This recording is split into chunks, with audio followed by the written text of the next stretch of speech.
Today's destination is all the way out there in Tonopah, Nevada. We're currently in Yerington, and we got about 3 hours to go until we get to Tonopah. And we're going to be passing through a whole lot of nothing on the way there. Yeah, that's for sure. A whole lot of nothing but desert. All right, so my grandpa and I are currently passing by Walker Lake here on US 95, which you can see to the left of my grandpa right over there. And yeah, this lake is looking a lot healthier than last year when we were here, isn't it? Yeah, it is. It's we've had two consecutive pretty good water years, and the Walker River is still flowing into this lake. So it's I don't know how much more it's come up this year, but it looks like it's come up not a lot, not quite a bit, but it's getting a lot closer to the highway. Yep, so it actually came up 16 feet since the beginning of 2023, which is a lot of water coming into this lake. Yeah, that is. That's a lot of acre feet. And this lake is about the same level that it was back in 2008 and 2009, so that is quite the recovery of this lake in just 2 years. Yeah, that's true, yeah. All right, so our first stop here on day number 3 of our Nevada road trip is where? Yeah, we're in Hawthorne, Nevada. And what's the significance of Hawthorne? There's a giant army base here. It's a munitions base. Yes, it's actually the largest ammunition depot in the entire world, believe it or not, covering over 200 square miles. Yeah, it's huge. And of course, Hawthorne is also the county seat of Mineral County. And we actually saw the Mineral County Courthouse last time we were here, but we're actually going to be focusing on some other things to see here in Hawthorne. So you ready to go check them out? Yeah, let's go check it. Let's do it. Hawthorne, Nevada was originally settled in 1880 and quickly became a railroad hub with the arrival of the Carson and Colorado Railroad, and served as a division and distribution site for the new railroad. In 1883, Hawthorne became the new county seat of Esmeralda County. However, it lost its county seat status to Goldfield in 1907, but then became the county seat of the newly formed Mineral County once again in 1911. In 1926, Hawthorne was selected as a new site for an ammunition depot, which has quickly grown into the world's largest ammunition storage facility at over 226 square miles and features over 2,400 bunkers. The military still plays an important role in Hawthorne and the surrounding community, and it has even earned the nickname America's Patriotic Home. Veterans Park here in Hawthorne, Nevada is definitely worth checking out here, as it's also serving as a rest area for travelers along US Route 95. And there's even a very large American flag here right in the heart of the park in the middle of town. And the flag is so large you can see it from miles away along US Route 95. And right out in the distance, you can see Mount Grant there, which dominates the western horizon of Hawthorne, Nevada. Mount Grant is the tallest mountain in Mineral County, Nevada. I really like this sign right here, and they even have the Mineral County seal right here on this sign just outside of the McDonald's parking lot. So what did you think of the Veterans Memorial Park here in Hawthorne, Nevada? Yeah, it's pretty impressive. You know, it's a little small park, but it's really patriotic. And this is definitely one of the most patriotic towns in America right here. Yeah, well, I'm sure it is. Yep. Well, you ready to continue our trip? Yeah, let's go. The railroad certainly played an important role in the establishment of Hawthorne, Nevada in the late 1800s. It should be noted that US 95 has no services between Tonopah and Hawthorne, Nevada, which is 100 miles with no gas stations or food. If you're heading south from Hawthorne along US 95, be sure you have enough food and gas before leaving town.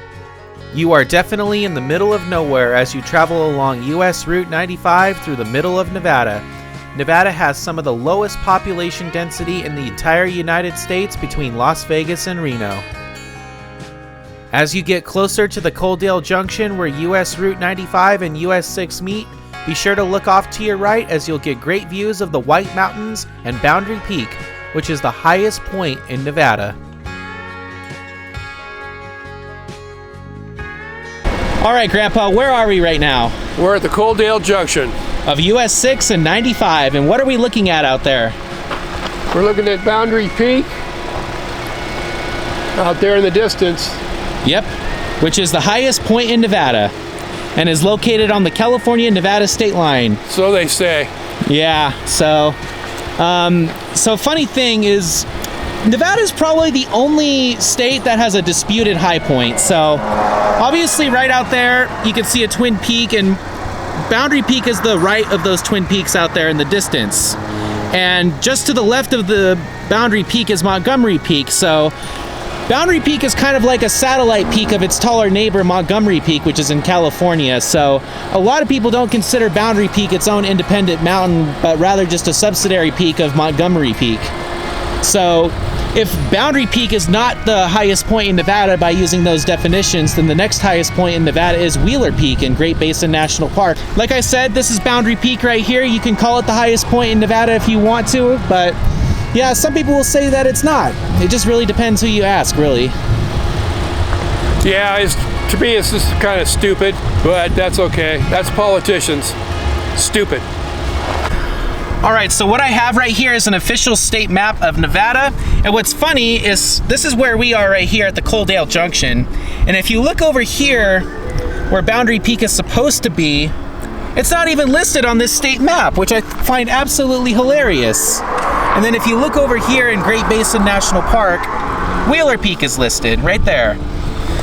It's just funny to me that Nevada seems to forget about its own state high point, at least based off of this map right here. Yeah, well, I don't know if that was just a misprint or they just, who knows what they did. Obviously they think Wheeler Peak is the highest point. Yep. Because Wheeler Peak is the tallest independent mountain in Nevada that is completely within the state line and is not like a subsidiary peak of any peak, like it's its own mountain.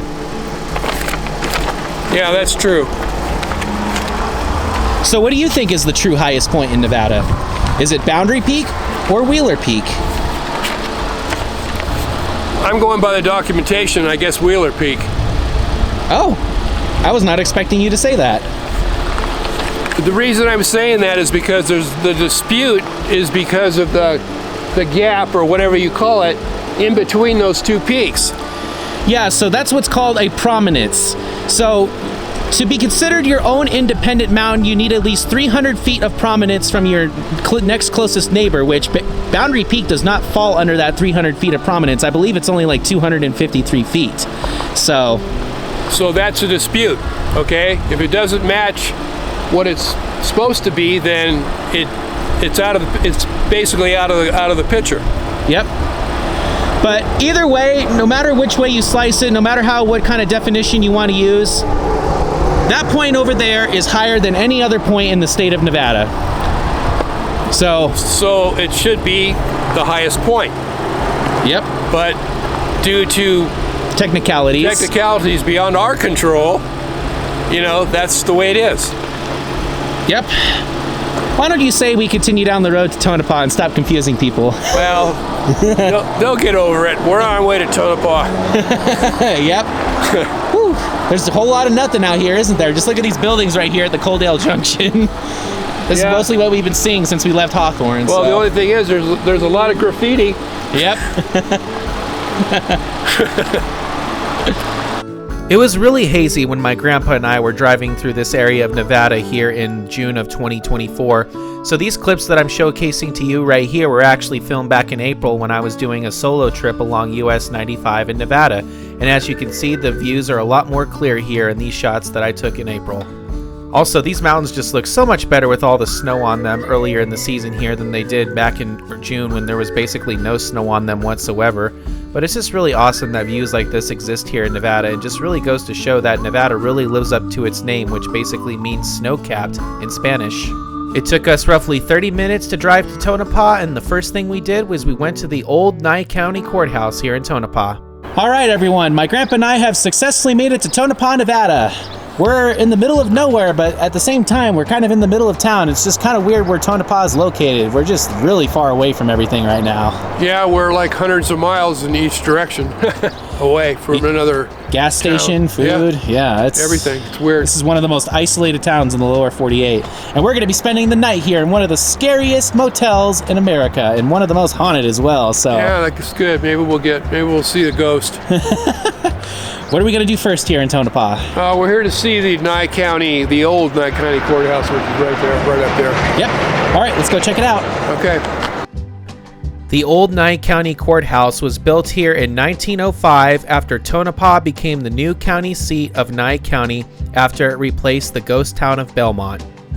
The old Nye County Courthouse was added to the National Register of Historic Places on May 20, 1982. So yes, this dates back to 1905, and like I said, this is the second courthouse of Nye County because the original one is located in Belmont, Nevada, which is basically a ghost town these days. Right over there, you can see the historic Tonopah Miners Park, which we're actually going to be checking out here very soon. So there's definitely a lot to see here in Tonopah, and there's definitely a lot of history here, that's for sure. It almost reminds me of Virginia City, except the climate is a lot more drier and a lot more hot. Because we're a lot more farther south in the state. We're basically in the geographic center of Nevada where we're standing right here, believe it or not. And one thing I will definitely say is the geographic setting here in Tonopah is just amazing because it's up here in these mountains at about 6,000 feet elevation. So yeah, just the amazing views of the surrounding landscape here in Tonopah is a sight to behold, trust me folks. Right out there in the distance, you can see the Mizpah Hotel, which is where we're spending the night tonight. Hopefully we don't get haunted by ghosts while we're staying there. Amazingly, the original courthouse of Nye County in Belmont, Nevada is also still standing, and you can visit it if you decide to visit the ghost town located about an hour northeast of Tonopah. The old Nye County Courthouse here in Tonopah, Nevada is located just a few blocks east of US Route 95 and US 6, and I'm standing right here at US 95 and US 6 looking back towards the old courthouse. Located just north of town is the new Nye County Courthouse, which opened in 1995 and replaced the original one here in downtown Tonopah. All right, Grandpa, what did you think of the old Nye County Courthouse there in Tonopah, Nevada? Well, when I first saw it from the road, I thought it was a church because it was, it didn't look like a courthouse because it has a dome. So, but when we got up to look at it, it's a nice old building, built in the, 1900s? 1905. Yeah, so it has that 1905 architecture. It's pretty nice. So that's actually the second county courthouse of Nye County because Tonopah became the county seat of Nye County in 1905 when it stole it from Belmont, which is the original county seat. And believe it or not, the original Nye County courthouse in Belmont is still standing, and you can still go see and check it out. Of course, Belmont is mostly a ghost town in the middle of nowhere these days, but hey, I mean, that's kind of the theme of this entire road trip, isn't it? Yeah, pretty much. But anyways, you ready to go check out the new Nye County Courthouse here in Tonopah, which opened all the way back in 1995, so it's a very modern building. Yeah, it is a modern building. It's just a year older than I am, so... Let's go look at it. Yep. I can tell you right now there's nothing really special about the new Nye County Courthouse, but it just looks like a modern building. Nothing really special, but it does have a very unique design, and my grandpa thought it looked like a church, so I guess that's the best thing I could compare it to. And honestly, it looks like a library if you were to ask my personal opinion if you didn't tell me what it was beforehand. All right, so my grandpa and I are standing right here in front of the new Nye County Courthouse here, just outside of Tonopah. So what are your thoughts on the new building? Well, it's a large building. It's nice. It's modern. It's a modern building. It looks like most modern buildings do. It's a main building, main entrance with two annexes on either side. So one thing I find kind of funny about just getting to this courthouse, so when you leave Tonopah, you actually re-enter Esmeralda County, and then you turn right on a street to get to this courthouse, and then re-enter Nye County, and then it's only about 1,000 feet more until you actually get to the courthouse. So you actually have to enter another county just to come to this courthouse. Yeah, that really makes a lot of sense, doesn't it? And Tonopah is actually one of the least centrally located county seats in the United States. Of course, Nye County is the largest county in Nevada and is the third largest county in the entire United States after Coconino County, Arizona, and San Bernardino County, California. So it's a very big county. Yeah, it is, and I feel sorry for people that have to drive a couple hundred miles to get here to go to court, which is absolutely ridiculous. Yep. After visiting the new Nye County Courthouse, my grandpa and I made our way over to the Clown Motel, which is voted the scariest hotel in America. All right, so my grandpa and I are here at the Clown Motel here in Tonopah, Nevada, which has been voted one of the scariest motels in the United States. Yeah, that's what they claim, and I guess it depends on what room you get. This scarier. They start off, just regular, and then they end up real scary. Yeah, and they actually have the world's largest collection of clowns there in the gift shop, so that's going to be very interesting to check out. Yeah, I want to go see that. Me personally, I'm not afraid of clowns. What about you? No, I'm not afraid of clowns either, but they can be creepy. Yeah, they can be. The Clown Motel in Tonopah is definitely one of the most unique hotels here in the United States. Out here in the middle of broad daylight, it doesn't look that scary, but it definitely gets a lot spookier here at night, that's for sure. The Clown Motel opened in 1985 by Leroy and Leona David in honor of their late father, Clarence David, whose collection of over 150 clowns was used to decorate the property. The Clown Motel has 31 rooms, and each of them vary in scare factor. If you're afraid of clowns, this probably isn't the place for you, but my grandpa and I certainly are not afraid of clowns, so we had no problem coming in here and just checking out the clown collection that they have inside the gift shop and main hotel lobby. Inside the main hotel lobby, the Clown Motel has over 4,000 pieces of clown memorabilia. It's honestly quite amazing to see just how many different memorabilia of various clowns that they have here on display in the lobby.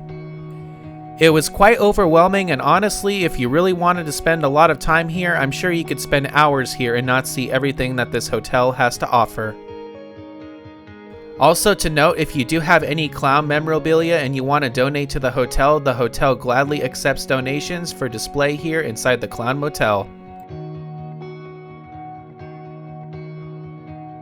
Man, all these clowns in here, and the biggest one's right in front of me right here. Yeah, that's me, Bozo. Bozo the clown. When my hair grows out. He is, in fact, bald, guys. Yeah, I am. Unfortunately.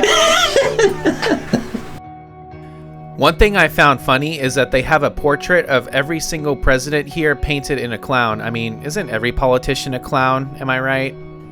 They even had a clown Christmas tree here, and that was just really awesome in the middle of June. All right, Grandpa, so what did you think of the Clown Motel here in Tonopah, Nevada? Yeah, it's pretty awesome, man. There's a lot of clowns in the museum in there. There's thousands of them in there, I guess. Man, it almost makes me want to stay here. So believe it or not, I actually ran a poll on my Instagram on where to stay here in Tonopah. The choices were, of course, the Clown Motel or the Mizpah Hotel. And the Mizpah Hotel won by like 2 votes. So maybe next time we pass through here, we could stay at the Clown Motel, but we're actually going to be staying at the Mizpah Hotel, which is actually one of the more haunted hotels in the United States. So yeah, so we'll go check that out. You know, maybe we'll see the ghost. I know, right? The Lady in Red, as she's known. All right, you ready to go see more of Tonopah? Yeah, let's do it. What makes the Clown Motel scary, especially at night, is it's right next to the Tonopah Cemetery, and a lot of people like to come ghost hunting out here. So if you've been ghost hunting out here in the Tonopah Cemetery next to the Clown Motel, let me know what your experiences were like down in the comments.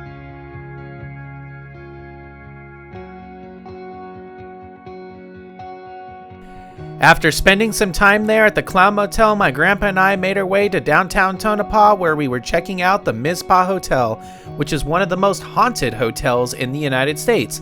And my grandpa and I just so happened to be spending the night here when my grandpa and I were visiting Tonopah. The Mizpah Hotel here in Tonopah, Nevada opened in 1907, and along with the nearby Belvada Hotel, served as the tallest building in Nevada until 1927. It was one of the most luxurious hotels in Nevada at the time of its opening, and believe it or not, this was the first hotel in the United States with an electric elevator, believe it or not. My grandpa and I quickly made our way inside the hotel to check it out and to check into our room for the night. And let me tell you, it was pretty creepy when we walked inside these doors. It almost felt like someone was watching, or perhaps following us around, if you know what I mean. Many believe the hotel to be forever haunted, and the Lady in Red is a ghostly figure said to roam the halls here inside the Mizpah Hotel.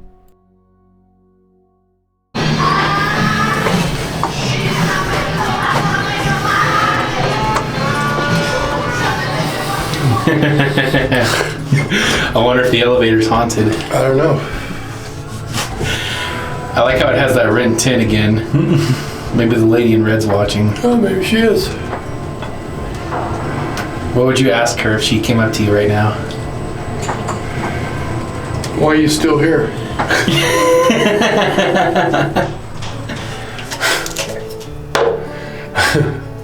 Aren't you funny? After making it up to the 4th floor of the hotel, my grandpa and I made our way over to our room, and surprisingly, it looked very clean and very restored, and honestly didn't feel like the room was over 100 years old. Alright, so my grandpa and I checked into our hotel here in downtown Tonopah, and it is the Mizpah Hotel, which is one of the most haunted hotels in the United States, and it's also one of the most historic. What do you think of it so far? It's nice. It's really nice. The rooms are really nice, actually, and they've done a good job of restoring it. I really like it. This is my personal first time staying in a historic hotel, so I actually really like it, though. Yeah, it's nice. The rooms are really nice. Yep. Alright, you ready to do a little bit more exploring of Tonopah before we get dinner? Yeah, let's do it. Did you know this was the first hotel west of the Mississippi with an electric elevator in the United States? No, I didn't. I didn't really know that. Do you think that's pretty cool? Yeah, it is. And it actually works. Well, I'm sure it's been redone. Yeah, I know, Since right? 1900s, yeah. Alright, time to go down. With this red tint in here, it almost feels like the lady in red's in here with us. Yeah, I wish she was. What would you say to her? I don't know, find out what happened to her. Well, she was a prostitute, so, Oh. and her lover apparently killed her in this hotel, so. That's too bad.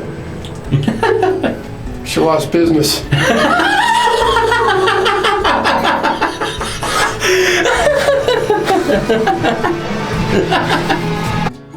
After checking into the Mizpah Hotel, my grandpa and I eventually made our way over to the Tonopah Historic Mining Park.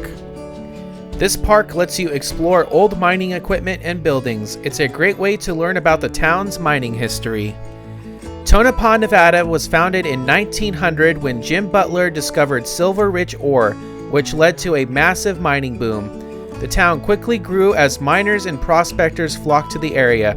By 1905, Tonopah was thriving with businesses, saloons, and even an opera house.